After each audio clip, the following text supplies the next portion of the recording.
Hey guys, आज की कहानी में आप सबका स्वागत है। आज हमारे साथ है हरिया काका और निधि। निधि कह रही थी कि हरिया काका, मुझे भूतों की कहानी सुननी है, कुछ डरावनी कहानी सुनाइए ना। ठीक है निधि बेटी, तुझे आज मैं ऐसी कहानी सुनाऊंगा जिससे तुझे डर भी लगेगा। ऐसा हुआ क्या था, मैं जानना चाहती हूँ। तो ये कहानी हुई थी हमारे गांव में, करीब कुछ साल पहले। हमारे गांव के दो आदमी थे, उनके साथ ये हादसा हो गया था। उन लोग ने हाल ही में हमारे गांव में घर लिया हुआ था। मेरे पड़ोसी थे वो दोनों। तो उन लोग का नाम था संदीप और रवि। ये दोनों बहुत ख़ास दोस्त थे। कहीं भी जाना आना रहता था तो इन लोग साथ में ही जाते थे और आते थे। इन दोनों का खेत था गांव में, उन लोग वहाँ पर खेतों में काम करते थे। तो इनके पैसे आ जाते थे और घर भी चल जाता था। इसके वजह से उन लोग ने कहा कि अगर काम नहीं होता था तो हमारा क्या होता था, मैं तुझे छोड़े बिना एक दिन नहीं रह सकता। तुझे तो पता ही है ना मुझे कितना अकेला लग रहा है। उन लोग की नॉर्मली बातें होते ही रहती थी, पर अचानक गांव में एक अफवाह फैलने लग गई कि गांव का कोई समुंदर है वहाँ पर, यानी कि कोई तालाब है वहाँ पर एक औरत दिखाई देती है। तो कई लोगों ने उसे सुना, कई लोगों ने कहने लगे इन लोग बस काल्पनिक है, ये भूत पिशाच कुछ भी नहीं होते, मनगढ़ंत कहानियाँ हैं और कोई बात नहीं। तो उन लोग ने कहा इतने लोग, गांव के लोग गायब हो रहे हैं, कुछ लोगों ने देखा है तो सच तो होगा ही ना। तो फिर मैंने उनसे कहा नहीं, ये सिर्फ इन लोग डराने के लिए कर रहे हैं, मुझे लगता है कि और कुछ होगा वहाँ पर। तो हम लोग ने इंटरेस्ट नहीं लिया। निधि कह रही थी क्या गांव का एक भी व्यक्ति नहीं बोला कि वहाँ पर कोई दिखा गया है? नहीं, गांव का एक भी व्यक्ति बोला नहीं कि वहाँ पर कुछ दिखा है मुझे। उसके बाद उन लोग ने कहा हम इसका पता ज़रूर लगा के रहेंगे। तो उन लोग ने मुझे कहा हरिया काका, क्या आप हमारे साथ चलोगे? तो मैंने उनसे पूछा कहाँ जाना है? तो उन लोग ने कहा कि कुछ नहीं, हम दोनों देखना चाहते हैं वो हमारे जंगल के यहाँ पर कोई तालाब है, वहाँ पर वाकई में कोई है या बस मनगढ़ंत कहानियाँ बना के रख दी है। तो मैंने उनसे स्टार्टिंग में कहा देखो, इस तालाब की बात मैंने काफ़ी सुना है, इसमें वाकई में कोई है या नहीं ये तो मुझे पता नहीं, पर कोई कोई लोग गाँव वालों ने कह दिया है कि यहाँ पर कुछ ना कुछ दिखा है उन्हें। उन्हें यकीन नहीं हो रहा था। इसके वजह से उन लोग ने मुझे कहा क्या आप हमारे साथ चलोगे? हमें पता लगाना है कि वाकई में वहाँ पर कुछ है या लोगों ने हमें डराने के लिए बात कह दी है।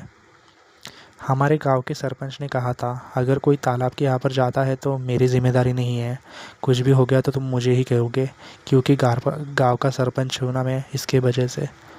तो हम तीनों ने प्लान किया कि रात में वहाँ पर जाना है और हम लोग तैयारी करने लग गए। हम लोग ने गाँव वालों को बस इतना ही कहा कि हम तीनों खेतों में काम करने जा रहे हैं रात के समय, क्योंकि काम बहुत बढ़ गया है और हमारे पास वक्त भी नहीं है। इसके लिए गाँव वालों ने ज़्यादा सोचा नहीं और कह दिया हाँ हाँ ठीक है, तुम जाकर आओ, तब तक हम देखेंगे, कहीं कुछ गड़बड़ हो गई तो फिर मुझसे मत कहना। फिर उन लोग ने फटाफट सुबह में जाकर खेतों का काम स्टार्ट कर दिया। उन्हें करीब रात के 6-7 बजे हो गए। फिर वो मेरे घर पर आए और कहने लगे हरिया काका, क्या आप चलने के लिए रेडी हो?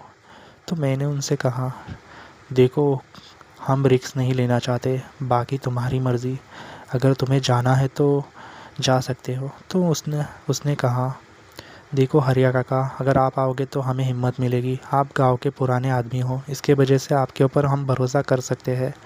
अगर हम और किसी को लेके गए तो वो हमें वहाँ पर रुकने नहीं देगा और हमें उस भूतनी से डराएगा, समुद्र वाली भूतनी है, इसके वजह से। तो हम लोग ने उससे कहा ठीक है, तुम्हारी बात मानकर मैं आ जाता हूँ। तो हम लोग ने ज़्यादा सामान नहीं लिया, थोड़ा बहुत ही लिया था। तो हम लोग उसी तालाब के यहाँ पर बैठे हुए थे, हम तीनों।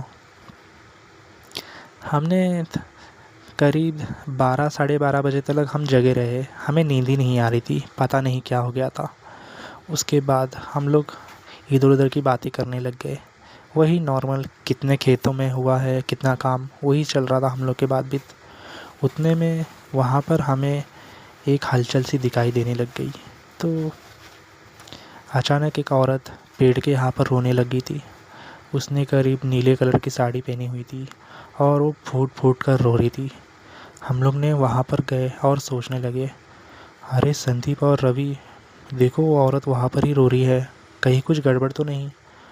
फिर हम लोग ने वहाँ पर जाकर देखा तो हम लोग ने उनसे कहा, क्या हुआ, आप ठीक तो है ना, आपको कुछ प्रॉब्लम है क्या? उसके बाद उस औरत जगह पे ही से ही गायब हो गई। हम लोग डर गए। हमने कहा कि कहीं हमारा वहम तो नहीं हो सकता है कि हमारा वहम हो। उसके बाद हम फिर से तालाब के यहाँ पर जाकर बैठ गए। फिर अचानक पानी के बुलबुले स्टार्ट हो गए। ऐसा लग रहा था कि कोई आ रहा है बाहर।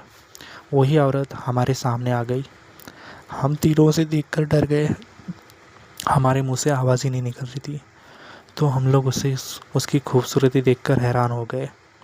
वो हमारे पास आकर बैठी और कहने लगी, क्या कोई मुझे मदद कर सकता है?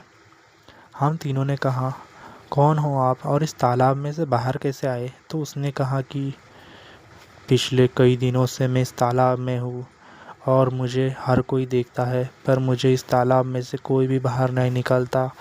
दुनिया ने मुझे देखना ही छोड़ दिया है। ऐसा लगता है कि मतलबी दुनिया है, कोई किसी का नहीं होता, वो उसने कहा हमसे। उसके बाद अचानक उसका चेहरा बदली होने लग गया।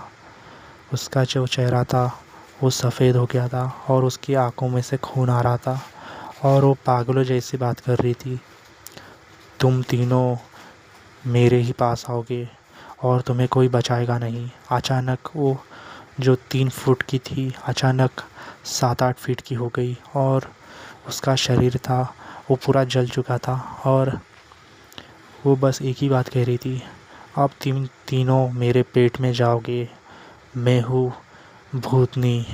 वो अचानक हवा में उड़ने लग गई। उसका चेहरा और भयानक हो गया। हम उसे देखकर हम इधर उधर भागने लग गए। सबसे पहले उसने संदीप के पैर पकड़े और वो समुंदर के अंदर डाल रही थी उसे। संदीप की चीख निकलकर हमारे होश उड़ गए। हमने संदीप को पकड़ा दोनों हाथों से, पर वो भूतनी की पावर हमसे ज़्यादा थी। उसने हम तीनों को पानी में घसीट लिया था। करीब रात के 5 बज चुके थे। उसके बाद उस तालाब के यहाँ पर कोई तांत्रिक बाबा आए। उन्होंने हमारी आवाज़ सुनी। वहाँ पर आए तो उन्होंने अपने बक्से में से एक ताबूत यानी कि एक भभूत निकाला और समुद्र के यहाँ पर डाल दिया और हम तीनों को बाहर निकाल दिया और हमसे चिल्लाने लग गए, तुम्हें पता था ना यहाँ पर ये भूतनी है, तुम क्यों आए? तो हम लोग ने उनसे कहा, हम देखना चाहते वाकई में कोई भूतनी है या लोगों ने कहानियाँ बना के रख दी है। तो उस तांत्रिक ने कहा, देखो तुम देखने आए थे, पर आज तुम्हारे साथ कुछ गड़बड़ हो जाती तो तुम लोग को कोई देखने आता था? लोग कहते हैं तो यकीन क्यों नहीं करते? अगर मुझे थोड़ा भी टाइम आ जाता था तो तुम्हें वो भूतनी अपने साथ ले जाती थी। तुम्हारी जान बच गई, इसका शुक्र मानो, नहीं तो तुम्हें छोड़ने वाली नहीं थी।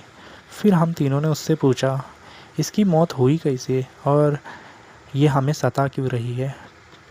पिछले कई दिनों के बाद ये औरत थी, ये अकेली ही रहती थी, तो गांव के कुछ लोगों ने उसे ज़बरदस्ती किए और उसे तालाब में फेंक दिया। वो अपनी आखिरी पुकार चिल्ला रही थी पर उसके मदद के लिए कोई भी नहीं आया। इसके वजह से इसकी आत्मा इस तालाब से जुड़ गई और वो जिस किसी को भी तालाब को देखती है उसे वो आदमी का चेहरा याद आता है और वो उन्हें सज़ा दे देती है। आज भी कहते हैं कि रात के समय ऐसे तालाब बिलाब में नहीं जाना चाहिए, क्या पता कोई हमारा इंतज़ार कर रहा हो, हमारे नुकसान पहुंचाना हो।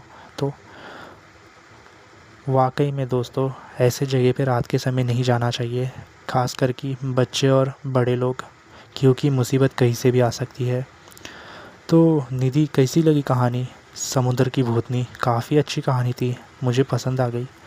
दोस्तों, आपका क्या ख्याल है मुझे कमेंट्स में बताओ। क्या आपके पास भी ऐसी डरावनी कहानी है? हमें कमेंट कर सकते हैं। हो सकता है कि मैं आप सबके सामने लाने की कोशिश करूं। दोस्तों, सपोर्ट करो हमें ताकि हम ऐसे ही डरावनी कहानियाँ लाते रहेंगे। दोस्तों, आप सब हमें सपोर्ट नहीं कर रहे, फटाफट हमारे चैनल को सब्सक्राइब कर लीजिए और एक लाइक और शेयर ज़रूर करना ताकि मैं ऐसे ही डरावनी कहानी का आने का मौका मिल जाए। मिलते हैं फिर ऐसी ही कहानी में। सपोर्ट करो हमें ताकि हम ऐसी कहानी